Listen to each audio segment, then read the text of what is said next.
Hello there everyone, and welcome to another game guide. This time, we're going to be tackling the game Vampire The Masquerade. Do remember that these game guides are more along the lines of a general overview of how to play the game, and how to play them on Alchemy. For a more intricate look, go ahead and check it out on Alchemy once it's released, or if you have the book, read through it. But do note that we're going to be hitting all the key points so that way you can play a game of Vampire The Masquerade right as soon as this video is over. With that being said, whether you're new to Vampire or you're just here for a refresher, go ahead and sit back, grab your finest vintage red, and let's go ahead and jump right into Vampire The Masquerade.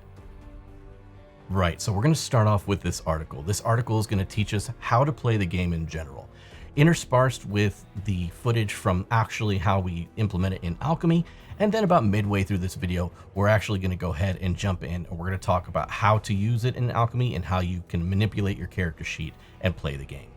So first and foremost, whenever you jump into Alchemy and try to figure out how to play Vampire the Masquerade, the first thing you kind of need to understand is that one of the most important parts of Vampire the Masquerade is your character specifically.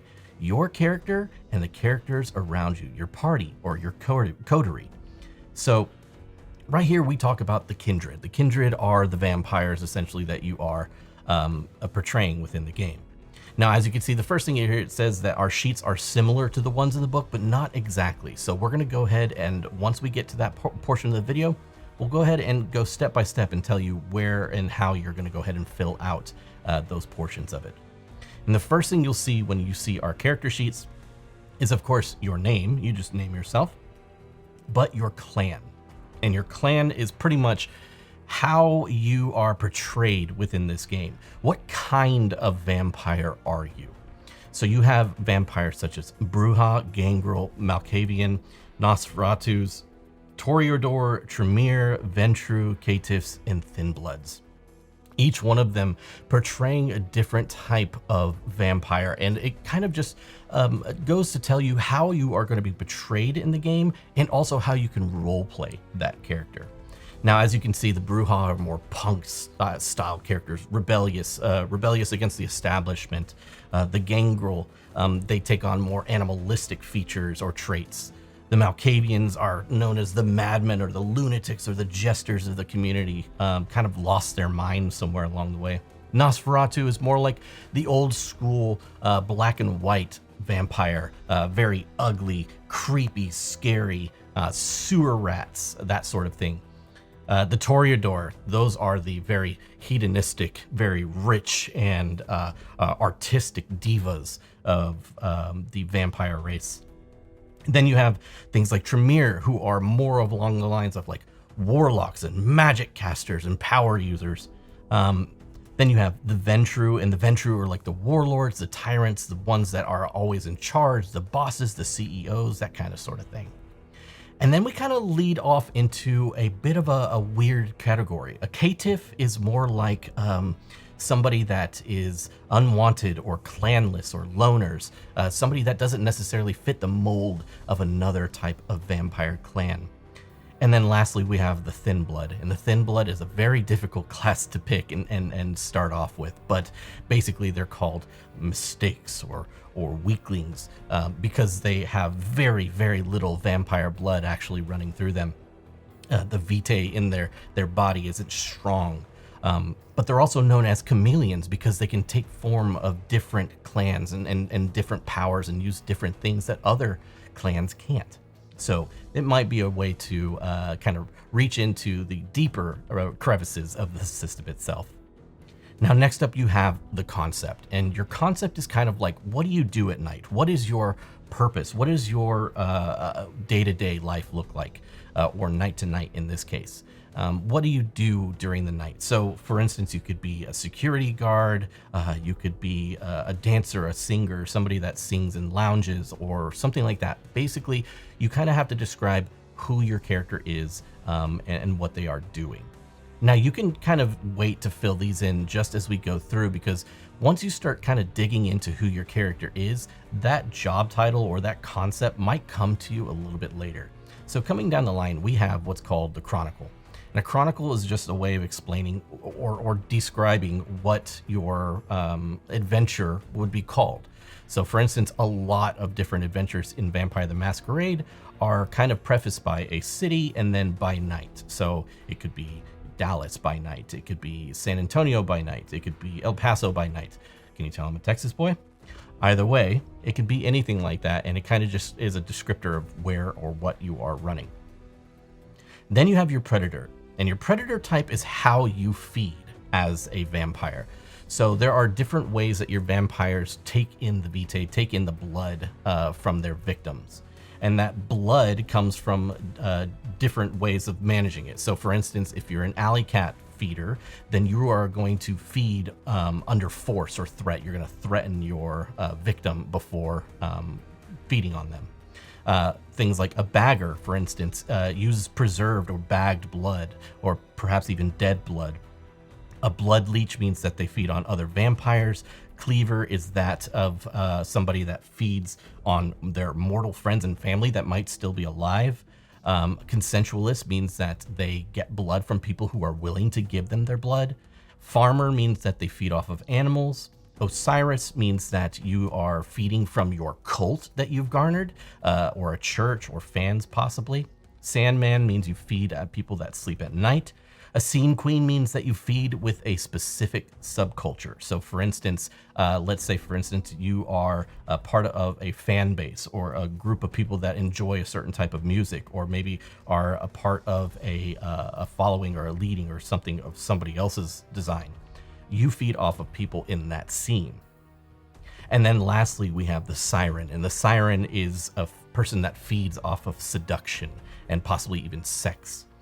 So the things that you need to take note of, though, is that your predator also has effects on how and when, like what happens when you're creating your character. So, for instance, this also affects your specialties that you'll get, meaning what skills you're really good at. And then it'll also give you stuff like additional dots in different stats, additional dots in different merits or advantages and flaws. So when you're picking this predator type out, make sure you are also taking into account this is actually going to affect some of your statistics. Going down, we have the ambition and desire, and the easiest way to explain this is basically what are your long-term goals and what is your short-term goal. Is your long-term goal to be prince of the city, and maybe your short-term goal is to own a casino nearby, that sort of thing. It is kind of like, what do you want as a chronicle, kind of like at the end of the chronicle, have you achieved this ambition? Or what is your desire? Have you done that thing recently? That sort of thing. Then we have a pretty big one. It's called the generation. And this generation means where do you fall in line of how far away from Cain is your vampire? When did they turn? When were they basically embraced and turned into this vampire? The further away from Cain, meaning the newer vampires or the youngest ones, are called childer. And the childer are basically means that they were embraced within the last 15 years or so. And then you have the neonates, which are between 1940 and a decade ago, and the ancillae, are basically between 1780 and 1940. Now, the older your vampire is, so for instance, ancillae being the oldest, neonates, and then childer, the more benefits you're going to have to your blood potency, meaning how potent is your blood, how strong is your vampire blood. You got to think of your character almost in two ways. You have the human part and you have the vampire part, or the beast within. We'll go over and talk about like the beast within later, but basically you have the human that's just kind of struggling to even show face within your personality, and then you have the beast that's always trying to get out and change your mind and change the way you act around normal beings. But that being said, the higher your blood potency, the stronger you may be. You'll also notice that if you pick things like neonate and ancillae, you'll actually have more things like more XP to start with and to kind of divvy out amongst the different things that you can. And then the ancillae even more so. Moving on from generation, you have your sire. And your sire is basically who embraced you, who took you in and made you the vampire that you are today. from your human life all the way up until now. They've either been in the picture or they could have just turned you into a vampire and left. But that's up to you to decide and kind of go over with your storyteller. And then we have two other things on the front of this this card here, and that is basically your public description and the equipment. And you can put a public description to kind of tell people what they see, kind of face value for your vampire. And then lastly, you have equipment. So if they have things like a gun or maybe some weapons or maybe some things to help them along the way, whatever equipment you have, you can place it here in this area. Moving on to the next tab, we have the attributes and skills section. So whenever you create a character, attributes are always done the same way. So whenever you create the character, you have one attribute that has 4 dots. You have 3 attributes that have 3 dots. You have 4 attributes that have 2 dots, and you have 1 attribute at 1 dot. So for a total of 22 dots, if you are kind of missing the count and trying to figure out where your dots are or whatever that might be, do note that you have like a specialty. Your specialty is going to be that 4 dot thing, right? Because it's the one thing that you're exceptionally good at. And do note that that 1 dot thing should definitely be something that you strive to do better in, or it's not necessarily your best talent. Once you have distributed those dots and placed them here on the character sheet, you can move down to your skills area. And the skills area can be given out in 3 different ways. They have the Jack of all trades, the balanced way, and the specialist way. And I can go through all these, but basically, as you can see on screen, you are given a certain amount of dots to place in certain amount of skills. So we'll just take Jack of all trades, for instance. There are no 4 dot skills. There are 1 3 dot skill, 8 2 dot skills, and 10 1 dot skills. So kind of gives you a dot in a certain aspect. And for instance, Jack of all trades allows you a ton of dots, but not necessarily the highest amount. So it kind of just gives you Jack of all trades, master of none sort of thing. But do note that each one of these dots established in this moment, so from attributes and skills, basically means that is a single die that you'll be rolling with a dice pool. So basically, if you have several dots in attributes and several dots in your skills, you add those together, build your dice pool, and then if you have any specialties, if you have any advantages, if you have anything else that would add or subtract to your pool, you do that. Once all that's said and done, you roll your pool and check for successes. We'll talk about that later. Next up, we have specialties. And just like I was saying before, with skills comes specialties. So if your way of feeding has given you a specialty, you can go down here and add your specialties. And basically what that means is if you have a specialty in something, it'll state what the skill is. So for instance, athletics or something like that. And then you have like athletics, and then you can put football or athletics jumping or athletics long jump, whatever it might be. But it's specific to that occasion. So for instance, if your specialty would basically account for giving you a bonus to something, so if you're jumping over a building and you have athletics, but you don't have a specialty in it, well, then it's just athletics and strength or whatever it might be. But if you have a specialty for long jumping, and long jumping would help you in this occasion, you get to add 1 extra die to your pool in this case. Now, you place them in certain areas. If you've taken any pips or any dots in academics, craft, performance, or social skills, you're going to add a specialty to those. And you all get a specialty in one thing out of any of the skills. So you can pick the ones that were stated before, and then you get a random one that you choose of your liking. Moving on to discipline. So this is the next tab over. So disciplines give you certain types of powers within the disciplines. Think of them more like spells. So for instance, you cast a spell or something like that. But really what it is essentially the beast within giving you that extra energy or that vampiric thought or blood within you boiling and becoming this extra thing that you can do. So think of vampires that can jump really high, move really fast, or heal quickly. Those are aspects of disciplines that you might be able to have through picking them. Now, many of these powers use what's called a rouse check in order to use them, like their cost, basically. And a rouse check we'll get into later, but basically it means that if by using a power, you might be getting more hungry as a vampire. So there is a cost sometimes to using some of these powers, do note that. Now you can choose 2 of your clan disciplines, and then from those 2, you give one of them 2 dots and you give the other 1 dot. You see here that it says caitiffs can choose any 2 disciplines, so that's really cool. You actually don't even choose from what your clan says. Caitiff's clan specifically says you can have any 2, and then again you fill it out 2 and then 1 dot for the choices. Unfortunately for Thin Bloods, like I was saying, it's kind of more difficult. You start off with no disciplines right off the bat, but you get other things along the way. So where you lose some, you do gain some in other locations. Next up on the next page, we have your background, and it starts off with your Chronicle Tenets. Now, Chronicle Tenets mostly are there to kind of tell you the rule set. It is your set of rules that you follow, given by your storyteller, and kind of tells you, hey, here are some lines that you don't cross as a vampire in this game.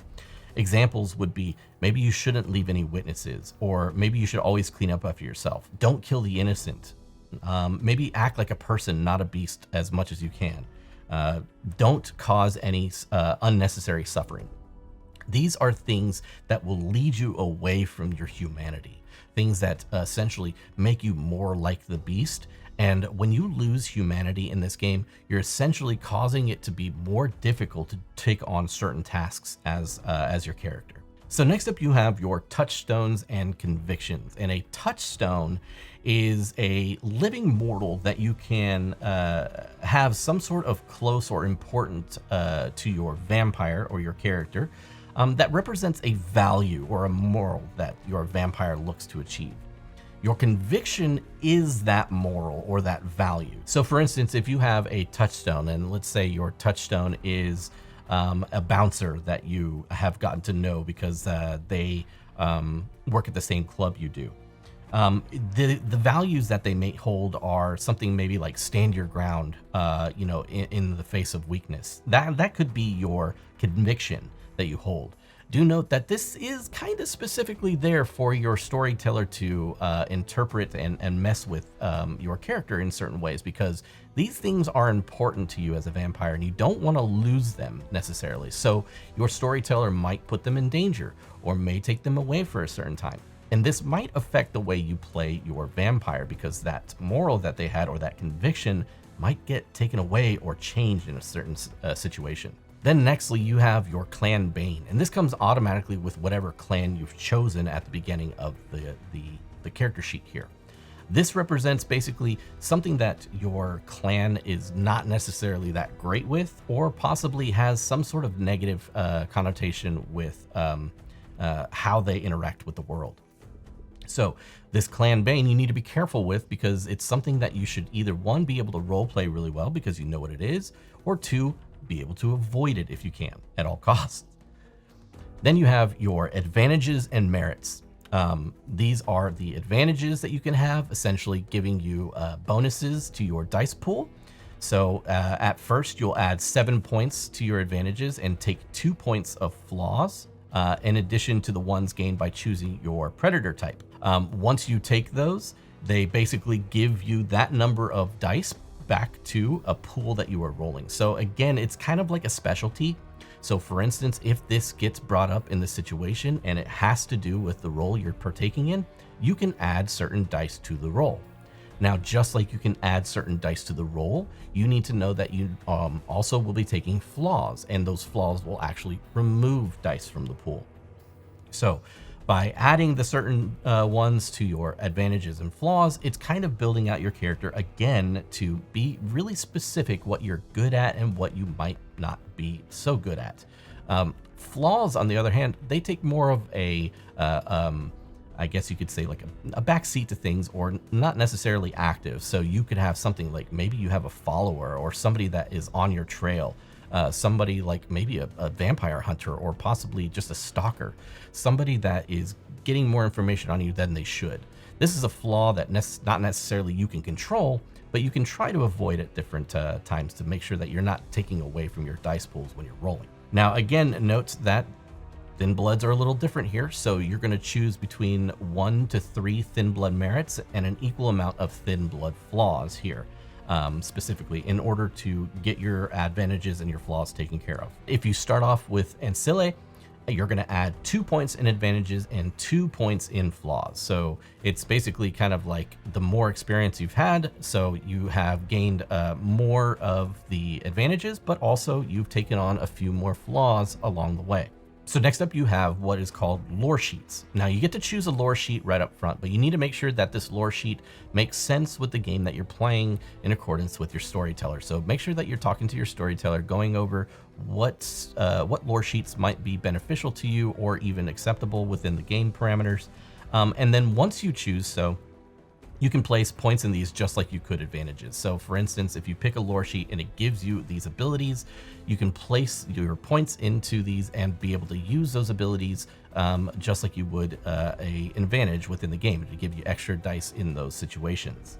Now, as you can see here, blood potency is really a large aspect of a lot of what's going on here, and it's got a little bit of intricacy kind of within it. But blood potency basically refers to how potent your blood is as a vampire. How vampiric are you versus human? So if there was a scale from human to vampire, like pure unadulterated evil being, this is kind of the scale here. And your blood potency is directly related to your generational tie at the very beginning here. So whenever you pick your generation, let's say for instance you are 14th or through 16th, you start off with a 0 blood potency. And here you can see the 13th or 12th, you can have 1, and then the 11th and 10th, you have 2 blood potency. And the higher up your blood potency, the more effective some of your skills may be, but also you need to make sure you are checking out your things such as your feeding penalty or your Bane severity, that sort of thing. So these will strongly relate to how potent your blood is. The next thing you'll see on this list though is blood surge. And what blood surge means is that at any point you can give yourself dice for any skill test that you're making. But do note that in order to give yourself those extra dice, you immediately will make a rouse check. And we'll talk about rouse check in a little bit. Do note that again, rouse checks can have the ability to make you more hungry as a vampire. Damage mended means that each time you do use a rouse check, you actually regain superficial damage health. So it can either be health or willpower, but once you make a rouse check, this will give you some back. Do note that if you are at 0, you may not get damage mended while rouse checking, and then the higher up you are, when you make a rouse check, you'll regain even more health points back. A discipline power bonus means that whenever you use a power, that you can add a die to the test while using that discipline. And then discipline rouse check reroll, which means that whenever you use a discipline or a power within that discipline, it costs a rouse check in order to use it. You can actually, the higher blood potency you are, the higher level of power you can use and re-roll that power. So for instance, if I use something pretty low level, like a level 1 power, the low blood potency might be able to re-roll that level 1 rouse check for you. But if you used a higher level power, let's say maybe a level 3 or level 4 power, you're not going to be able to re-roll that unless your blood potency is really high. And then you check your discipline rouse check reroll area, and if it says, hey, within this level range you can reroll that, you can reroll your power usage, basically the rouse check that's involved with it, to try and stake off being too hungry while doing these things. Then you have your feeding penalty. The higher your blood potency, the harder it is to slake your hunger. So that means that the higher your blood potency, that doesn't necessarily mean it's so good for how you feed.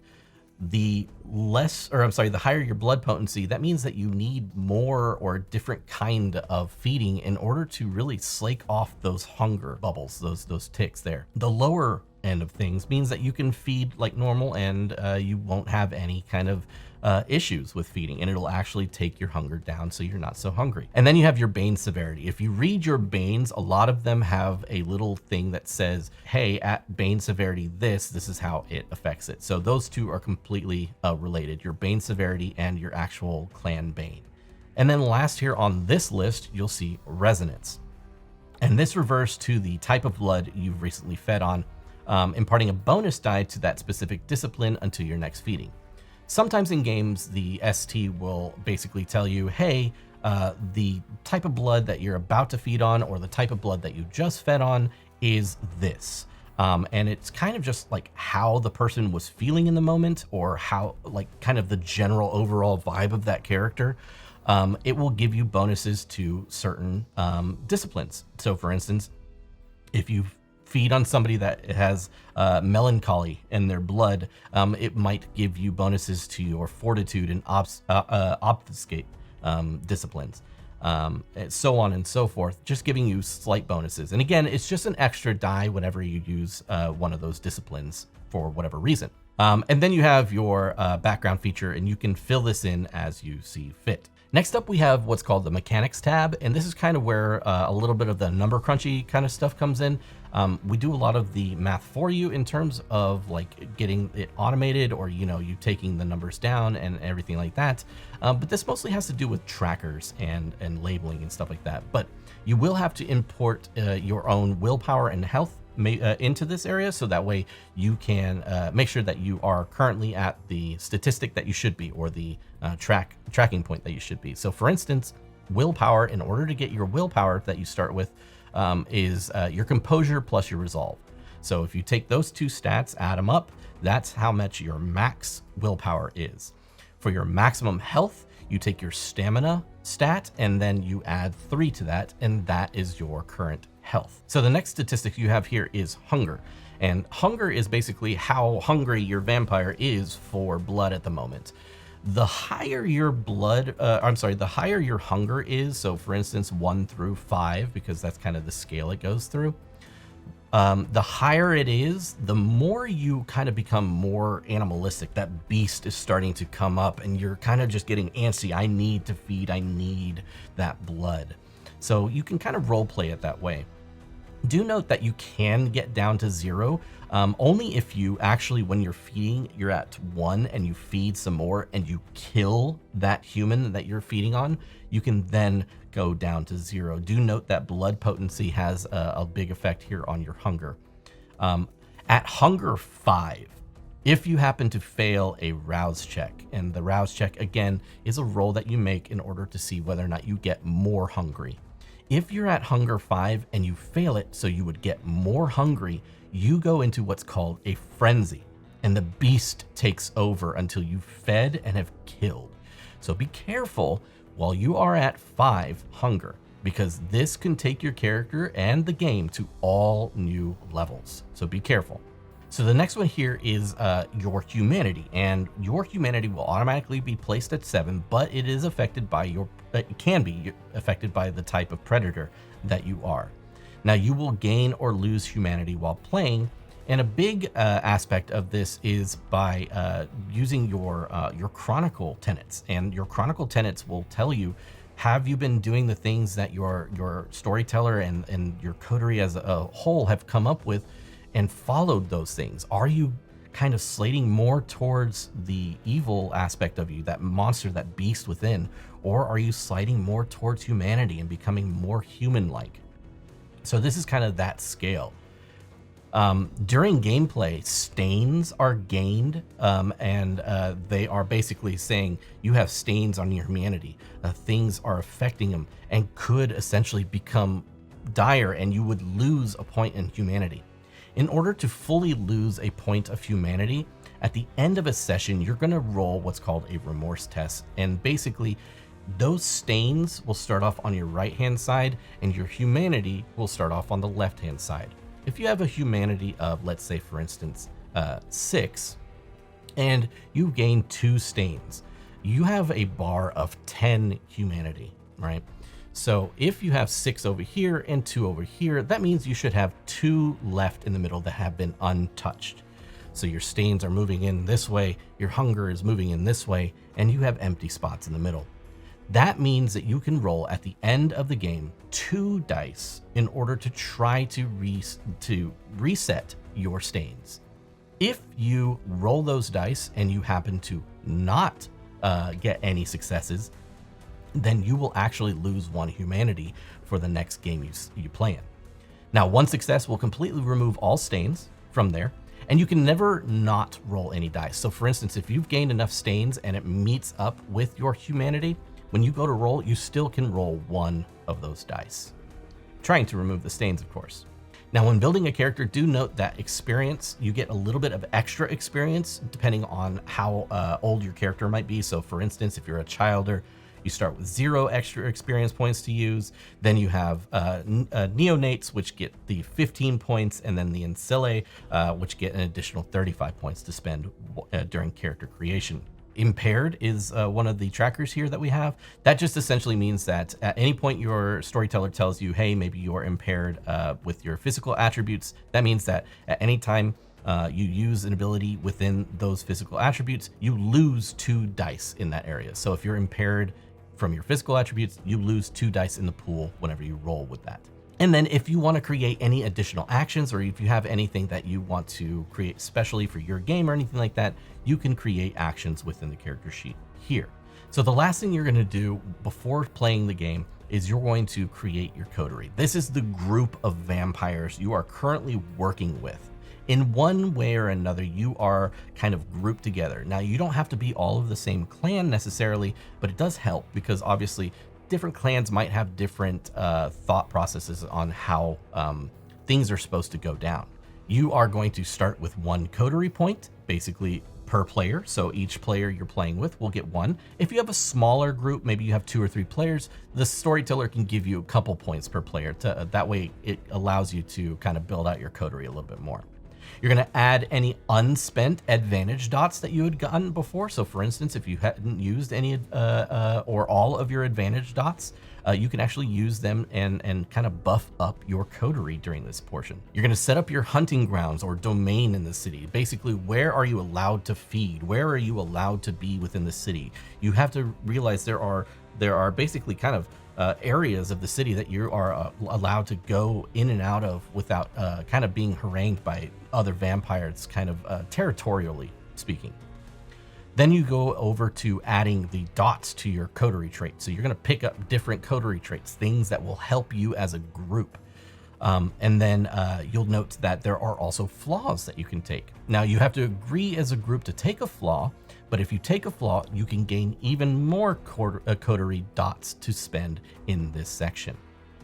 Once you have that, you've created your character, you've created your coterie, and you've gone over your tenets for the Chronicle. You are ready to go ahead and start playing the game. Now, with that being said, how do you play the game? Let's go ahead and dive into that. First off, you have your core mechanics, and that means you need to start rolling dice. When the storyteller asks you to make a test, they are basically telling you that you need to take an ability and a skill, mix them together, and give you a dice pool. Now, everything in this game uses a set of D10s, so you are looking to only roll 1 die, 1 type of die during this game.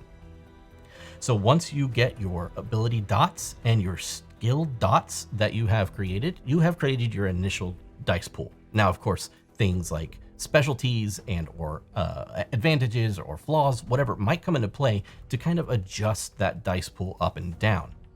Now, once you do that, you have your dice pool, and this is just your normal D10s. But you have to remember, you are always going to be fighting against your hunger as a vampire. So what you do before you make the roll is you check your hunger. That hunger actually creates dice as well. So if your hunger is at 1, you have 1 hunger dice. If your hunger is at 2, you have 2 hunger dice, and so on. Now, that initial pool that you created, you're going to take those hunger die and you're going to replace the same number of regular die before you make the roll. So you take, let's say for instance, 2 hunger die, and I'm going to take 2 regular die out of my pool and place my hunger die in. Now I have the same amount of dice I had before, but I've added 2 hunger die to that pool. Imagine it like, again, your human side and your beast side. That hunger is the beast within, hungry for victims. And you always will have to add those to the pool and replace your humanity with it. So basically you have your dice pool now created through all of those things I was talking about, your abilities, your skills, and then also replacing with your hunger die. Now, luckily here in Alchemy, we take care of a lot of that for you. You would just generally roll your ability, your skill, add any extra dice or subtract any extra dice through your maybe your advantages or your flaws or anything like that. And your hunger should automatically be added and replaced in your dice pool as long as you have the correct amount of dots selected. Once you have that, you're going to make the roll. You just roll the dice. You are looking for a 6 or higher on all of these dice. That basically means that you are successful in your roll. That dice is a success. Now, total success or complete success means that you have passed the test. So you need a certain number of successes in order to get to that point. And to get to that point, you need a level, a bar, somewhere to reach, right? Well, that's where difficulty comes into play. Your storyteller will set a difficulty for you to pass. So if the difficulty is 2 and you create this dice pool, you go and roll. And if you have at least 2 successes, you complete the test. You pass the test. So you are looking to try and get equal or over whatever the difficulty is in order to successfully do whatever you are trying to do within the game. One of the things you can do though, before failing completely a roll, you can ask to see if you can maybe win at a cost. Now, as a storyteller, you can also bring this up to the player just in case they forgot, or maybe you've got some other things in mind. Now, winning at a cost means that they could fail the test, meaning that maybe they didn't get enough successes in order to pass the test completely, but they still got 1 or more successes. Well, they can choose to win at a cost. That means that even though they failed, they can successfully accomplish whatever they wanted to do, but that cost comes at either maybe having to do a rouse check, maybe they fall into a trap, maybe things don't work out the way the player wanted it to. So there are things that you as a storyteller are going to come in and make sure that you kind of twist the outcome just a bit in order to, they do successfully do the thing they wanted to, but not the way they wanted it to. It's not going to go in their direction in good in that way. So not only do we have successes, but we have critical successes. These critical results basically are a 10 on the dice. So if you roll the die and you have a 10, or if it has the symbol of an Ankh on it, that means that it is loading up a crit essentially. The reason I say it's loading up a crit is because a crit doesn't necessarily happen until you get at least 2 of those symbols, either 2 of those symbols or 2 10s on the D10. And then at that point, you are going to basically double what they succeed in. So for instance, if you would normally get 2 successes from those D10s, you would get 4 successes from those D10s. And it doesn't happen again until you get another 2. So if you were to get, let's say for instance, 3 10s, you only crit that 1 time, and that's 4 successes, and then you would have that third one for 5 successes. Now, messy criticals means that your hunger dice have a little bit to do with it. When 1 or more of the D10s that are required in order to make that crit happen are a hunger die, that means that it is a messy critical. That means you do get to do what you want, but the beast had something to do with it, the beast inside of you. So it happens, but it doesn't necessarily happen to the best results or maybe the cleanest results. Now, you have those, but you also have the other end of the spectrum. You have what's called failures. Now, a failure means that you have basically just not reached the success value all the way up to your goal, which is that difficulty level that the storyteller has set. But then you have total failure. Total failure means that there were 0 successes at all with any of the dice that you had on the table. That can be detrimental, depending on whether or not the storyteller wants to take it that direction. A bestial failure is one of the worst ones you can have. And that means that when you roll a 1 on your hunger die, in addition to failing a test, so let's say for instance, you failed your test and then one of your hunger die lands on a 1 as well, that's when a bestial failure takes place. And that beast within you has taken over and kind of entered the scene and plays out in a bestial way. So the storyteller will kind of lead you in a direction that tells you you didn't just fail, but you freaking really failed. All right, so that's kind of how bestial failures work. Now you have some options here while rolling, and you can kind of help yourself, or maybe your friends can help you. One of the ways you can help yourself is by re-rolling using your willpower. You can use 1 willpower point in order to re-roll up to 3 regular dice. Now you can't re-roll hunger dice at all, or tracker ones such as like humanity or anything like that. Also, do know that any checks or anything like that are also not involved. So if you are making a rouse check or something like that, you can't re-roll that. But whenever you re-roll, it does count as 1 superficial damage to your willpower. So that's how you would use it. It becomes a superficial damage point. Next is basically if somebody in your group or your coterie wants to help you, or you want to help somebody else, that is kind of an assist. You can roll 1 die for each player assisting in that test if they have at least 1 dot in the skill that they're trying to help you in. So let's say, for instance, you're trying to lift something heavy and they have a point in strength, then they can come over there and help you, and they'll give you 1 extra die to your pool. Now, if they're weak and they can't because they don't have that 1 dot that you're looking for in, let's say, for instance, athletics, strength was not necessarily the best thing because you should always have 1 dot, at least in attributes. So if they go over and help you out with a skill, they need to have that 1 dot in order to help you. But if they do, again, you get that 1 extra die to roll in your pool.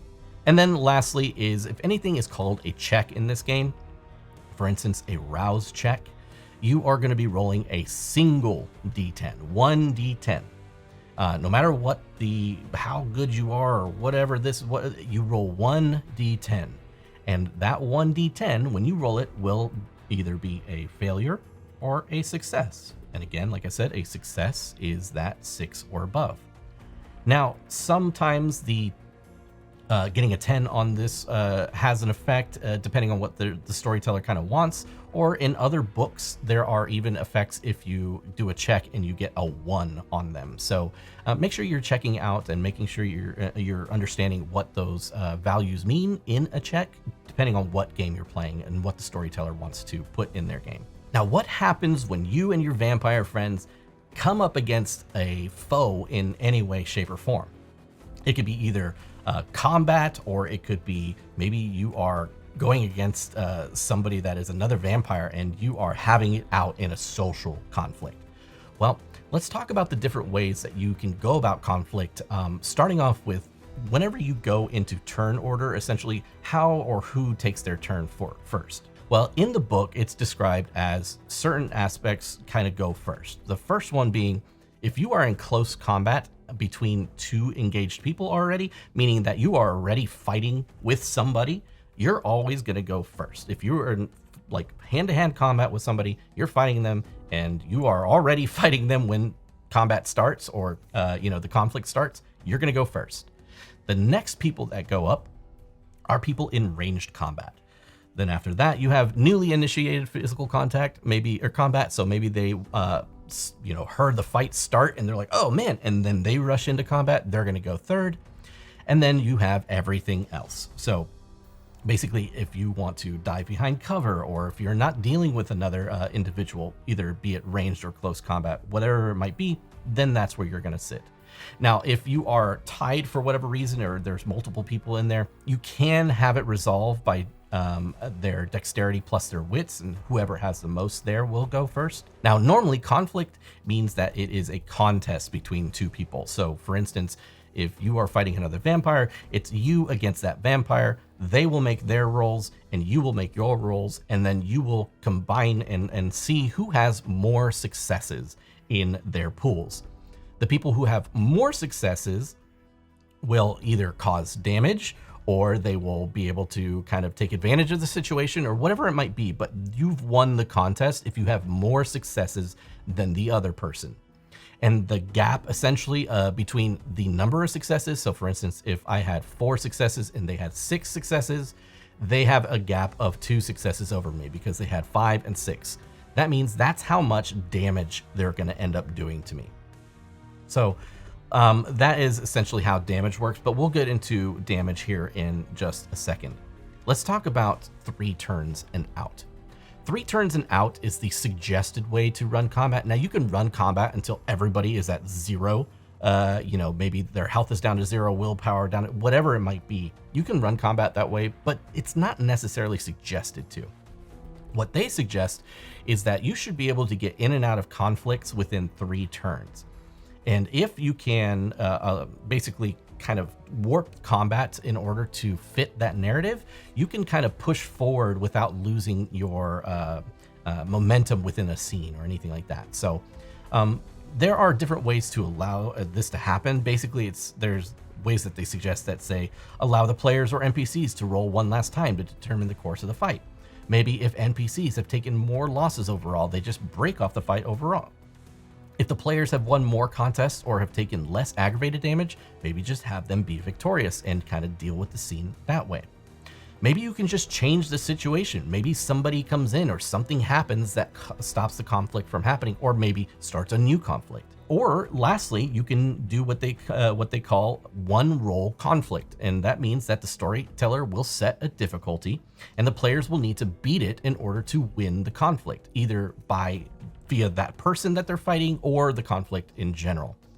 So again, the focus isn't necessarily the intricate portions of combat, and it's more along the lines of kind of who's leading or who's kind of not in the lead of a combat scenario or this conflict, and then deciding how the scene plays out from there. Now, if you are running combat, you do still need to know how to handle it. And with ranged combat, do know that that's either like guns or maybe they're shooting something at you.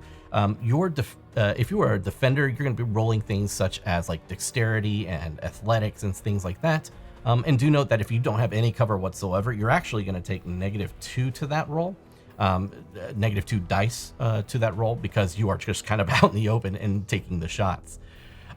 But if you happen to have maybe superior cover, maybe you are behind a bulletproof shield or behind something that could take whatever damage is coming in, you might get bonuses to your roll.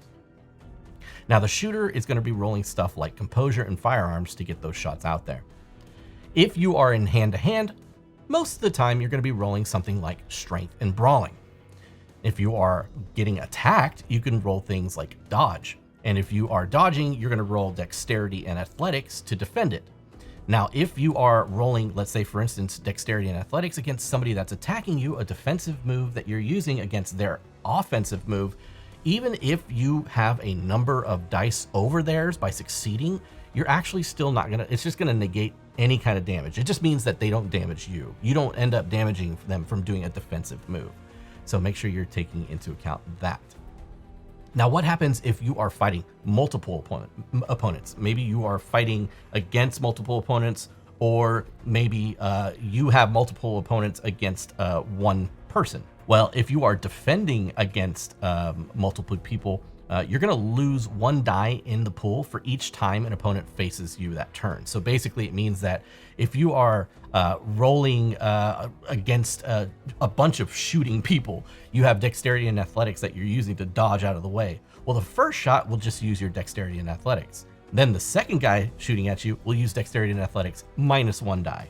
And you keep doing that over and over again, depending on who is shooting, how many people are shooting at you. You could, at the end, be dodging 3 or 4 bullets and rolling a -3 die to the pool that you are trying to dodge. If you are attacking multiple opponents, what you're going to do is actually split your pool total among the number of opponents being targeted within the attack. So for instance, you could say, I've got a pool total, because I'm shooting somebody, I've got a pool total of maybe 9 dice because I'm really good at shooting. Well, I can take those 9 dice and I'm shooting 3 targets, and I'm going to say 3 of those dice are going to go against you, 3 over there towards you, and 3 towards you.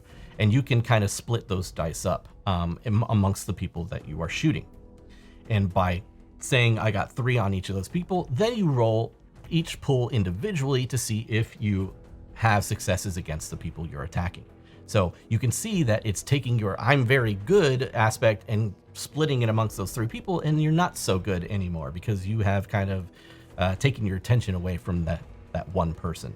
Now that is all physical combat. That is stuff like you're fighting with somebody like with your claws or teeth, or maybe you're shooting somebody.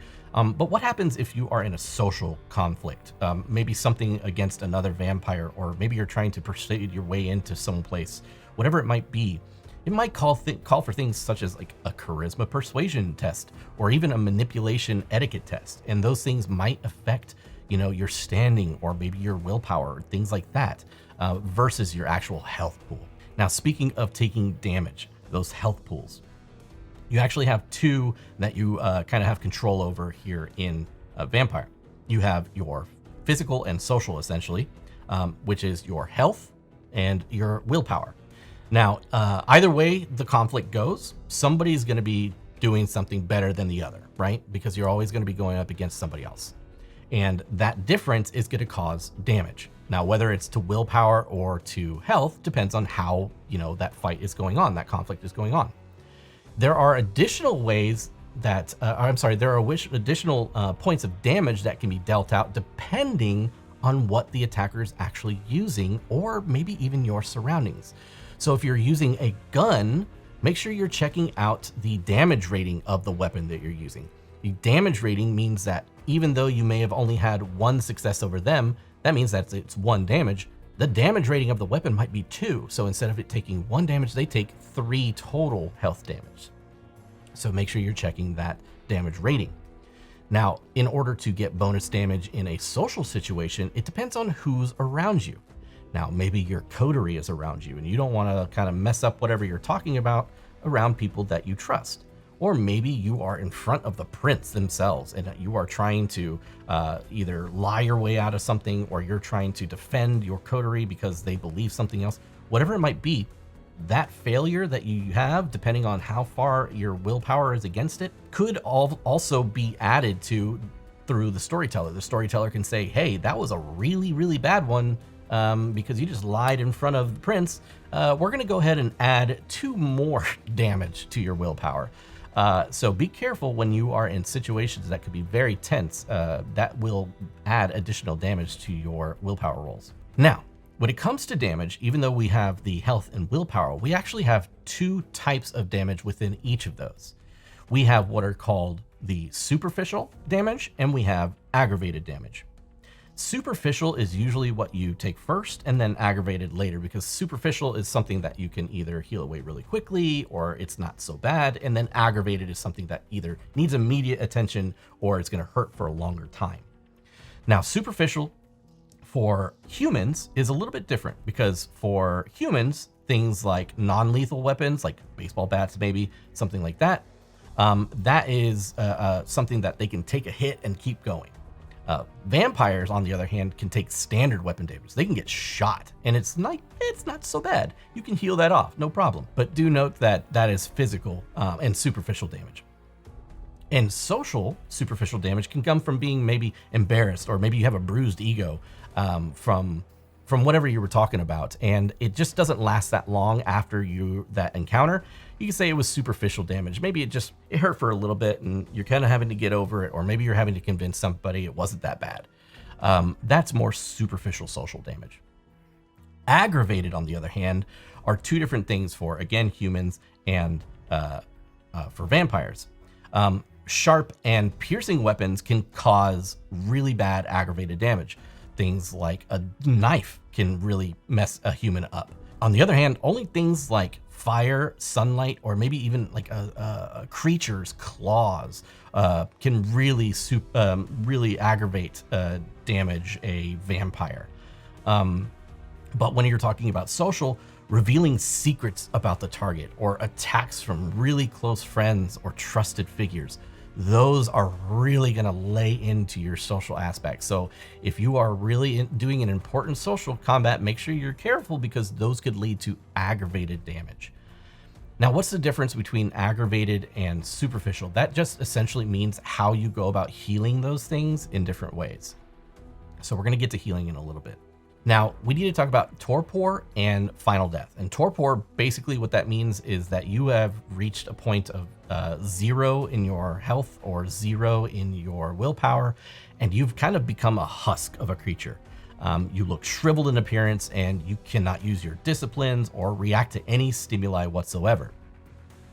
Now, you'll wake up from torpor in a time dictated by your humanity rating. So the higher your humanity rating, the quicker you'll actually wake up from torpor. But the way you can get torpor is essentially failing a rouse check at hunger level 5 when you're awakening at nighttime. So whenever you wake up, you always do a rouse check just to see how hungry you may be. And if you're already at 5 when you are waking up, you just won't wake up. You'll just stay in torpor. You'll just stay asleep. You can get it by taking enough aggravated health damage to fill your entire tracker. Basically meaning that you have, in other games, maybe you've gone unconscious, right? But you have gone into torpor here. Now you'll unconsciously attempt to heal one of those points of aggravated damage every night. And if you heal that aggravated damage, you actually just come back to life. But if you come back to life, you could potentially reach a point where you need to make a rouse check at level 5. And then if you fail that, you again fall back into torpor. And then you can also just enter the state voluntarily. During this time, your hunger will still increase each night, so you need to be careful. And then you have what's called Final Death. Final Death is that. It means that you are truly dead. You are gone forever. Your vampire is no more. And things like fire, sunlight, decapitation, dismemberment, or total destruction of the body are ways to go and get to Final Death. And Final Death is generally only meant once a vampire's health tracker is filled completely and they've entered torpor, and additional aggravated damage is then done to them by fire, sunlight, decapitation, or total destruction of the body. So that means that they have to first reach torpor, and then once they're in torpor, that means that at that point, if anything kind of, vampire killing-esque happens to you, you're donezo. So you need to make sure that you're careful how that happens. Do note that stakes in this game don't necessarily work the way they would in like a Hollywood movie. Stakes, a wooden stake, when stabbed into a vampire in this game, means that they go immobile. The vampire is completely paralyzed. Maybe the eyes are the only thing that can move, and they can look around and scream out for help within their mind, but really, that's it. You kind of are at the will of whoever just staked you, so you need to be careful when you are dealing with stakes. Now, how do you get rid of those damage points? Well, that's when we get into healing. You have superficial damage, right? And then you have aggravated damage, and there are two different ways to get rid of each one of those. So you have health. Well, the health superficial damage. Health superficial damage can be taken away by, if you're a mortal or you're dealing with a mortal, just the start of a session. The start of a session means that a number of superficial damage can be taken away equal to their stamina. So however much stamina they have, that's how much they are able to regenerate. Remember, superficial damage is things that aren't really life-threatening. Vampires, on the other hand, if they make a rouse check or they rouse the blood, they can just heal superficial damage just like that. If you are looking for that, go to your sheet and check out the area underneath your blood potency, and you'll see how much damage you can actually heal, superficial damage you can heal through a rouse check. Then you have your willpower, and that means that mortals and vampires, both alike, will heal willpower at the start of each session equal to their composure or resolve, depending on which one's higher. You can use whichever's higher. Aggravated damage, on the other hand, again, you have to remember this is long-lasting damage on you. Mortals can use their intelligence and medicine check test with a difficulty equal to the actual aggravated damage. If they are trying to heal themselves, they will add +1 to the difficulty in order to do so. And it only heals for half of the user's medicine rating itself. Vampires, on the other hand, or have other means of healing. They can regain 1 level of aggravated health damage per night by using a rouse check. Every single night will gain you that 1 aggravated damage back. If you have taken aggravated willpower damage, though, do note that at the start of next session, a character that acts towards their ambition will heal 1 level of aggravated willpower damage. Now, that is optional, depending on whether or not the storyteller says, you know what, yes, you did work towards that ambition, and I'm going to reward you by taking away one of those aggravated willpower damage away, giving you a bit of a heal. But if they say, you know what, you weren't really working towards that ambition, or maybe you're really, really, really affected by whatever caused this aggravated damage, that even though you were working towards your ambition, it still didn't heal it up. So this one's kind of just up in the air, whether or not the storyteller says, you know what, okay, we can regain that one back. So just make sure you're checking with your storyteller for aggravated willpower damage. And when it comes to the experience points and how you would use them in this game, basically at the end of every session, you get one experience point. And at the end of every story that you've completed, which are kind of just smaller arcs within your game, if you complete that, you also would gain another point. Now, for smaller games or for faster gameplay, whatever it might be, they might even reward you with 2 points per player at the end of each session. So you kind of get experience points faster, so that way you can kind of level up and get your things that you want quicker within the game that you're playing.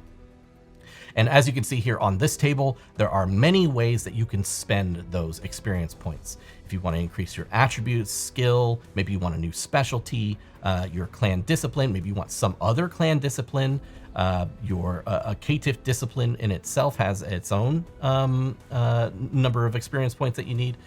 A blood sorcery ritual, thin blood formula, maybe you want to gain another advantage dot, or you want to raise your blood potency, which is a huge one.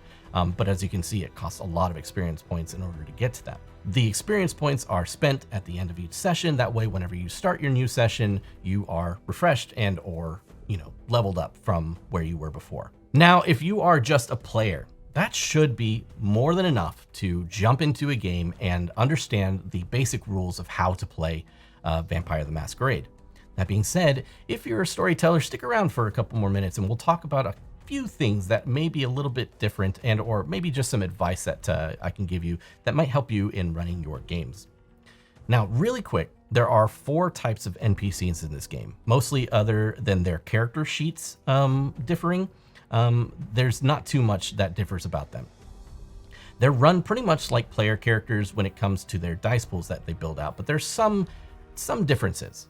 When it comes to mortals, they have these things called ghouls. Now, ghouls are around basically everywhere in the world, and they are essentially the retainers, the servants of kindred that are addicted to the vitae and are extremely obedient. Think of them as basically obedient little zombies that are just, they're human, but they're kind of just, they're mortal, but they're really addicted to whatever that vampire is giving off. And note that some of the mortals, not just the ghouls, but some other mortals may have special descriptors or special abilities. So make sure that you are reading the block fully so that you understand what's so special about that human. Maybe they have extra armor, or maybe they are exceptionally good at this one specific thing, that sort of thing. Animals, pretty simple. They have their statistics. You roll those stats to create dice pools, that sort of thing. Vampires, almost exactly or identical, the same way you would play a player character. Then you have what are called creatures of horror, and these are the creatures that are bump in the night kind of things. These are your like werewolves or ghosts or whatever it might be that are supernatural. And they don't necessarily, the main difference is basically they don't necessarily have a hunger meter, right? They don't have that vampire beast hunger. And so whenever you are doing something that causes them to do a rouse check, so like for instance, if they use a discipline, they wouldn't rouse the blood necessarily, but they still make the rouse check. If they use that check and they fail it, instead of it making them more hungry and affecting their hunger meter, it instead causes them a superficial point of damage in either their health or willpower. Now, when we talk about combat in NPCs and things like that, or not even necessarily combat necessarily, it's more like conflict and trying to use one NPC against a player, you can do what is called taking half. And this is really generally just to try and save time from rolling. And this essentially means that in order to come up with the number of successes for your NPC, instead of rolling it, counting them out and all that stuff, what you'll do is just add up the number of dice in their pool. So for instance, if they're using their attribute plus their skill, add them all up, divide it by 2, and that's how many successes they automatically have. So basically you're just allowing the player to make the rolls. You already have your number of successes in your mind and know exactly what they have. And if they pass, then they beat that person, obviously. Now, lastly here, we have setting the difficulty, meaning that you can set the difficulty for any of the tests that you want as a storyteller and make the things either easy to pass or very difficult. Now, one being on the side of making things very easy to pass, maybe it's something that you just want to make sure that they don't completely and utterly fail, or maybe, for instance, they are trying to sneak through a room full of vampires in broad, whatever. They are clearly going to be rolling a 7+ in order to try and achieve this thing. Now, that means that it is extremely difficult, but not necessarily impossible. There are some things that are impossible unless they have like a certain item or certain equipment, whatever it might be. And if they do have that equipment, there are also penalties that they might take if that equipment isn't that great. So for instance, if they need a key or something like that, but the key is rusted or old or doesn't necessarily fit as well as it could, you can also make the difficulty for the test just a little bit higher. Now they say that you shouldn't lower the difficulty too much, more than 2 at any point. So for instance, if they are trying to sneak through that room full of vampires, no matter the bonuses that they might have or whatever it might be, you don't want to bring that difficulty level down too much. So you don't want to turn that like 7 test of being almost impossible to a 2 just because they have like a couple things that might help them. It's still going to be a very difficult task no matter what. So they say not to go more than 2. So that 7 should turn into a 5, something like that. Now, all that's said and done, everything that I've gone over, there's one golden rule, and that is that there are no rules. Whether or not you want to run these rules as written and run combat to where you are going in intricately, making sure that everybody goes down to 0 before you move on to the next scene, or you have them roll 100 times, or maybe you want to play a game where you roll maybe once or twice for the entire game. That is up to you. That is why you're called the storyteller. You get to tell the story the way you want to, meaning you can implement these rules to their fullest extent, or you can forego as many as you want, as long as you and your friends and the people at the table are having fun. That's all that matters. So make sure that when you're running these games, you don't want to try and make all these rules fit together as much as you can just because you think you have to. You don't. You can run this story however you want. So with that being said, I hope you guys understand and know how to play the game a little bit better now that I've gone over a lot of these aspects. But what I really want to talk to you now about is how to actually implement these things in Alchemy. So how do you actually play Vampire the Masquerade within Alchemy itself? So let's go ahead and talk about that. Right, so now I am in a game on Alchemy here, and you can see that I'm using the Alchemy enhanced version of Vampire the Masquerade, giving us this awesome motion background. We have different scenes that you can see that have different motion overlays and just give you a wide variety of locations that you can take your players and give them that like really immersive feel within these areas. The one thing that we love mostly about Vampire is the fact that it is immersion and theater of the mind focused. So we really love that because we try to excel in those aspects. Now, we're in the game, and how do we play? That's the biggest thing, right? So let's pick up a character. This one is a pre-made that you can choose as one of the characters that we have here on Alchemy. And we're gonna go through the different aspects of the character. I'm gonna go ahead and pick a bit of a darker scene, that way we can see things a little bit better. Now, as you can see, this is a pre-made character. We've already named her. She's got her things right here, and this is her character sheet. This is just the view mode of the character sheet where you get to see all the good stuff, but let's go ahead and edit this. So when creating a character here on Alchemy, you'll see the character sheet as is, and you'll have a lot of different options. You can choose the clan that you're in, and by choosing the clan, we'll have this awesome little drop down that shows you kind of a little bit more information about what the clan is. You have your concept, who you are at night, what are you doing? The Chronicle is basically, again, what is the name of the game that you're playing? Where are you located? The predator type, right? This is the way you feed. What kind of feeder are you? How do you get your blood? Your ambition and your desire, your long-term goal and your short-term goal. Your generation, how old are you? How far away from Cain are you? Then you have your sire, who turned you? Who has embraced you? Who brought you into vampirehood? Then you have a description, and this description can kind of show who your character is or tell who they are on a surface level. You can even make this a public description, meaning that if anybody clicks your character here on the top right, they'll actually see this description. You can keep it secret as well if you wish by turning this off. Then, of course, you can add your equipment here on the bottom left. You can add any items that you may have a hold of. Then you have the skills tab, and you can see this is where you're going to add all your dots. This is kind of determining, again, how big your dice pool is going to be, pulling from an attribute and a skill. If you scroll all the way to the bottom, you'll see your specialties. These are the skills that have a little bit of extra oomph to them, depending on the situation you might be in. Maybe you're painting and you are making a craft roll. Well, you can add 1 die because you are painting. That is the one thing you are really good at when it comes to craft. You can add more or remove them as you wish. Scrolling back up, you have the Disciplines tab, and the Disciplines tab shows you all the different disciplines that you can choose from. Now, depending on your clan, this will give you, again, your disciplines that you can choose from to begin with. Again, it's 2 in one and 1 in the other. And then you can see that you have the ability to add or take away your points that you have in that discipline. Now, in order to activate these powers or gain these powers, you need to know the limitations of what you can actually gain. Now, we've only got 1 point here in celerity, and that means that we can only choose from level 1 powers. Now, what happens if you have more? Well, let's go down just a little bit and we'll see our presence. Now, you can see our presence here, and we have 3 dots. And that means that we can choose, for the first dot, we can choose a level 1, which means that we can have our awe or daunt, and we've chosen awe. Now, our second dot allows us to choose either Lingering Kiss or anything below it. So Lingering Kiss, Daunt, or Awe. That could have been any of those 3.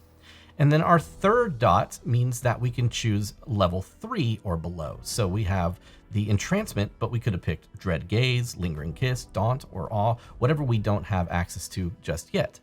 So that's kind of how powers end up working whenever you kind of divvy them out. Once you've got all of that, you can go over to the next tab, which is Background, and that will show you your Chronicle Tenets, or basically the kind of the rules that you've set as a storyteller to make sure that the vampires don't go towards, you know, the evil, dark features, and you want to stave your humanity. If you go against these tenets, you might end up losing some humanity, or getting some stains at least. Then you have your touchstones and convictions, and your touchstones, again, are those people that the vampires either not necessarily look up to, but at least acknowledge the fact that there are aspects of their humanity that they try to strive towards. So, for instance, Don Quintanilla here is an artist, and they've taught this vampire. This vampire understands that there's a painting and everything. It's just waiting for you to put it onto canvas. So there's something that person represents. That is that conviction that touchstone represents. And then you have the clan Bane. Now, as you can see here, this is not automated. So for instance, we've picked Toreador. You just need to come over here to your background and choose Toreador as your Bane. Now, if you had, of course, picked anything else, you pick the corresponding clan Bane to go along with it. Advantages and flaws are right here. This is where you're going to add the points to whatever advantages you've selected. You can add or remove them by clicking these buttons. Same thing with flaws. Flaws right here are added or removed however you wish. Then you have the lore sheet, and you can pick whatever lore sheet you want from here. Again, lore sheets, you want to make sure you talk to your storyteller about to make sure that it flows with the story that you're trying to tell. Then you can add points into that lore sheet by clicking into the dots here as well. If you want more information about the lore sheet, or if you want to actually view the lore sheet itself, every one of our lore sheets comes with a handout button here. You click that, and that will lead you straight to the information about that lore sheet, including the points added to it.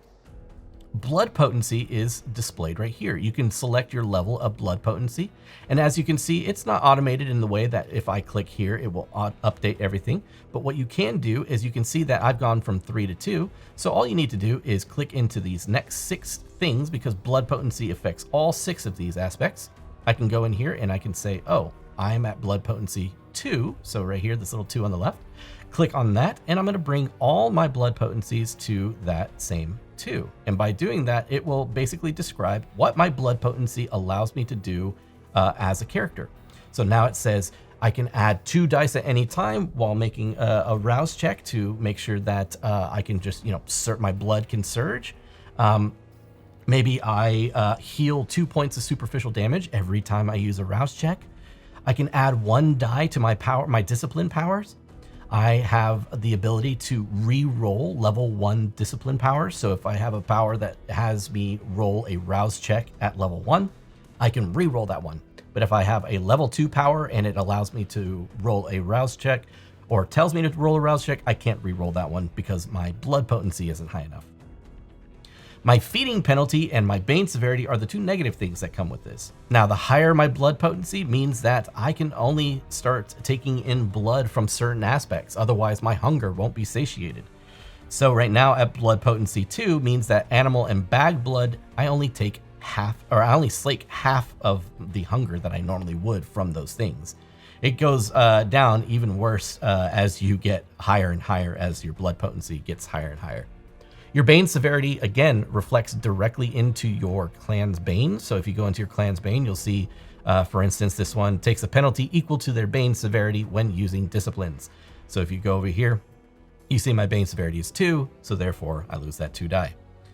My resonance is basically, again, what kind of blood that I just recently drank.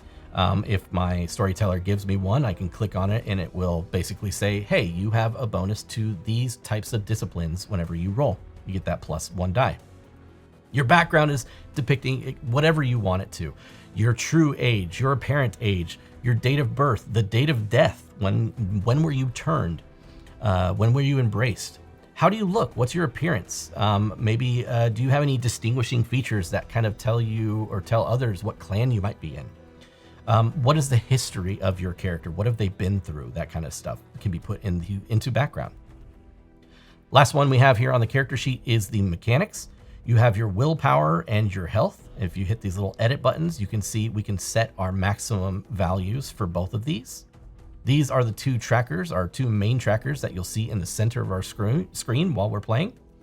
And then additional trackers that we can find here on the bottom left on our tracker panel are things like hunger, humanity, experience, and impaired. Now, hunger will always be at 5 maximum value, and then you can set your current value right here as well if you wish. Now, when you first start out, usually you will always start out with 1 hunger value, meaning that you as a vampire never really satiate that hunger until you kill a human while feeding. And then at that point, you can go down to 0. You have the ability to go down to 0. Then you have humanity, experience, and impaired and all that stuff. That can all be tracked, and we'll go over that in a little bit. You also have the actions that are associated with your disciplines. So we've selected those disciplines, and it's given us the actions associated with those. So we're going to actually use these actions to activate the powers, okay? And that's pretty much it with the character sheet. Pretty simple once we have everything taken care of. And now that we have the character sheet, we need to learn how to manipulate the character sheet or roll in this game. So how do you roll dice in Vampire on Alchemy? Well, it's pretty easy. If you go to the bottom left panel, you'll see our skills panel, and it has both our attributes and skills intertwined in it. So you can see here the athletics skill. If I click this arrow, the set of arrows here, it'll bring up a drop down. So that way, if for instance my storyteller tells me to says, hey, I want you to make an athletics strength test. Well, I can actually change these the secondary attribute that is connected to the skill by saying athletics and strength. Now it builds the pool from 2 strength and 2 athletics, giving me a total of 4. And by clicking the skill, it's going to bring up these dice in the middle. I can add or subtract dice ad hoc to the roll depending on my maybe my specialties, maybe my abilities, or whatever I might have that can add or subtract to the roll. I can add or subtract vampire dice to the roll. Now, I say vampire dice because we have hunger to worry about.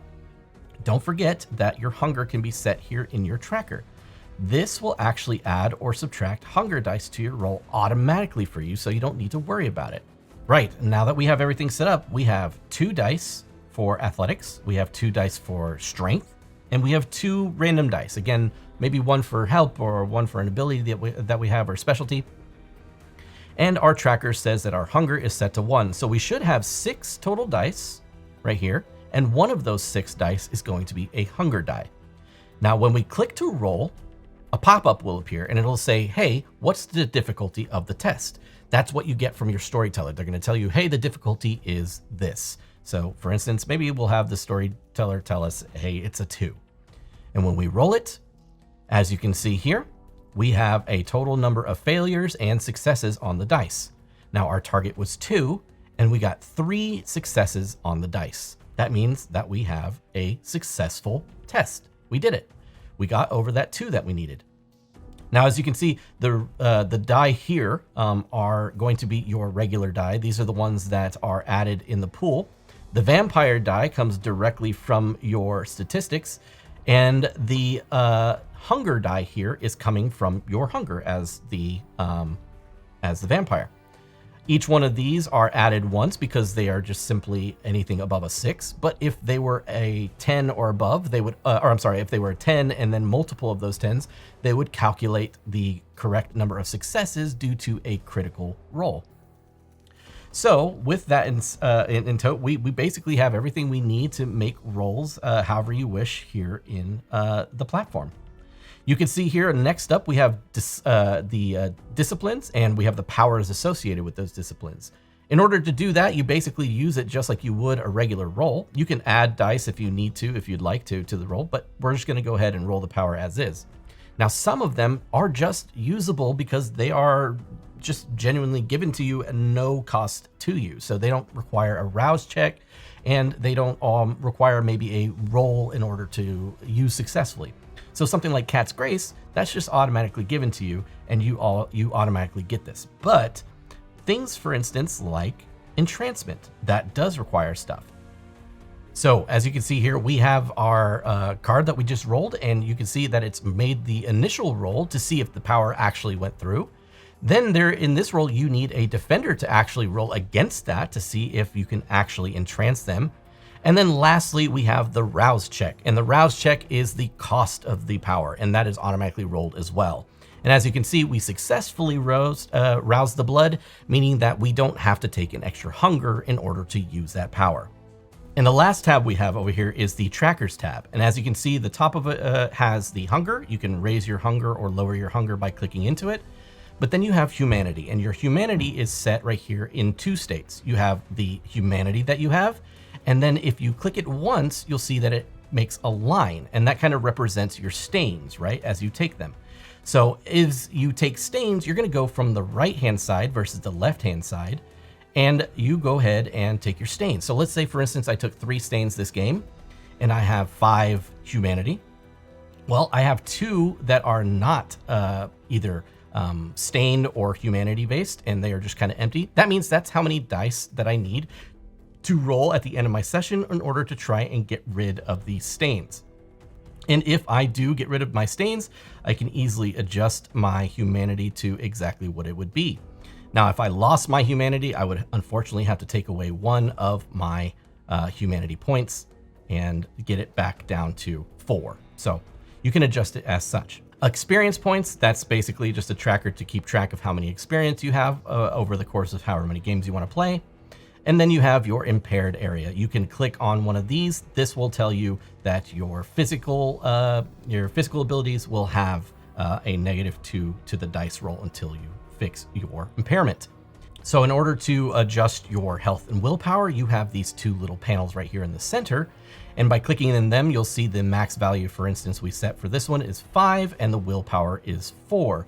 If you take your damage, you'll see that it is 2 state because you have this as well as, for instance, aggravated damage, and you can set it to whatever you wish. And as you slake the damage down, you take it away however you are able to according to the rules. So you kind of just set your health like that. And basically that is the essential guideline of like how to make rolls, how to affect your character sheet and everything like that, you can see that really mostly I don't have to open my character sheet too often unless I need to adjust some of my attributes or my skills or anything like that due to leveling up or anything. The NPCs for a storyteller are pretty simple. If you need to add an NPC, you go over here to the right and you can see that we have some templates ready for you, or you can create your own depending on whatever you want to create. You can create a mortal, an animal, vampire, ghoul, whatever you want to create. And we have a few here. Now I've already selected one, but basically how you do it is you just click into it and you click play. By clicking play on that NPC, it will be brought up and you can see here that they have their stats just like you could roll, like how we were doing on the regular player. So you basically play this just the same exact way you would play the player.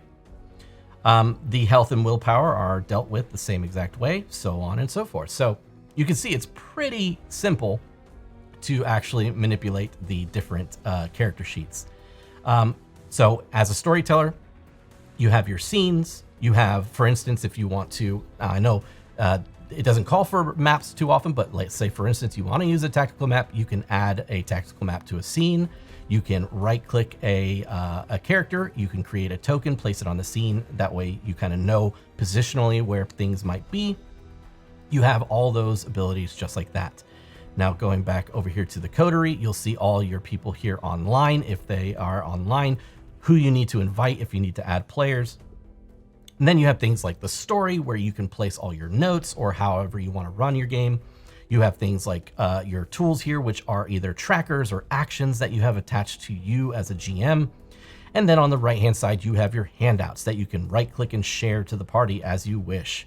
And there are just tons of handouts that we have accessible for you to choose from here on the platform.